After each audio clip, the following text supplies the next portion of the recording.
Hi everyone. चला, आपला आज आहे ना तिसरा दिवस आहे, डे 3. आज मी सांगणार आहे थ्रेडिंग हा कशा पद्धतीने पकडायचा आणि कशा पद्धतीने आपण प्रॅक्टिस करायची ते.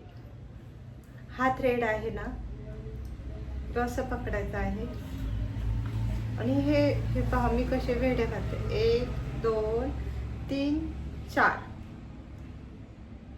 आणि ह्या साईडने ह्या थंबनी असं हे करायचं.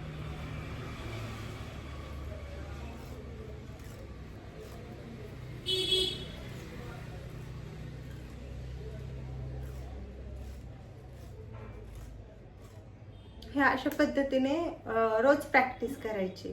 1 तास तरी म्हणजे नवीन नवीन तुम्हाला आहे ना ते काचेल वगैरे, पण कंटिन्यू प्रॅक्टिस केल्याशिवाय ना पर्यायच नाही. म्हणजे ज्यावेळेस तुम्ही प्रॅक्टिस करता त्याच वेळेस थ्रेडिंग येते. आणि या पार्लरमध्ये मोस्ट इम्पॉर्टंट तुम्हाला सांगते थ्रेडिंग असतं. त्यामुळे ना थ्रेडिंगची कंटिन्यू प्रॅक्टिस करा. तुम्ही थ्रेडिंगची प्रॅक्टिस आहे ना पायावरती वेगवेगळे शेप तयार करायचे. तुम्हाला मी दाखवते, 1 मिनिट. पायावरती आहे ना असे वेगवेगळे राऊंड शेप मध्ये किंवा मग नाही का आपण आहे ना हे पहा, हा मी पेन घेतलेला आहे आणि ह्याच्यावरती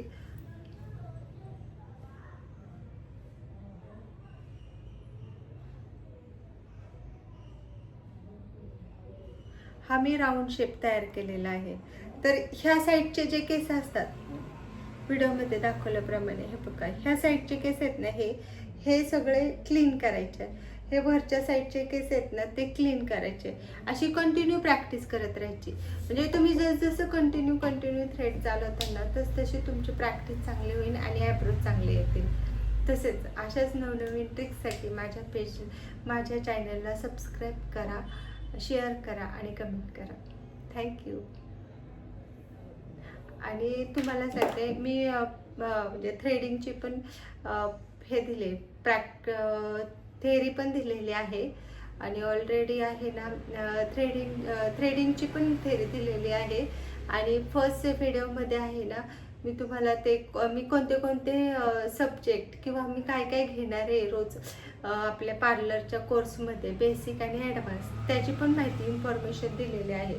तर 1 नंबर आणि 2, पहिला दिवस आणि दुसऱ्या दिवशी पण तुम्ही ते आहे ना चेक करून ते तुम्ही आहे ना जर पाहिलं तर मग तुम्हाला अजून आपल्या आहेत ना म्हणजे काय काय होणार आहे क्लासमध्ये ते तुम्हाला समजेल.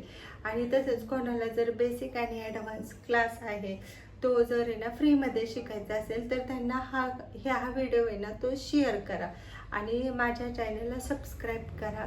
चला, थँक्यू.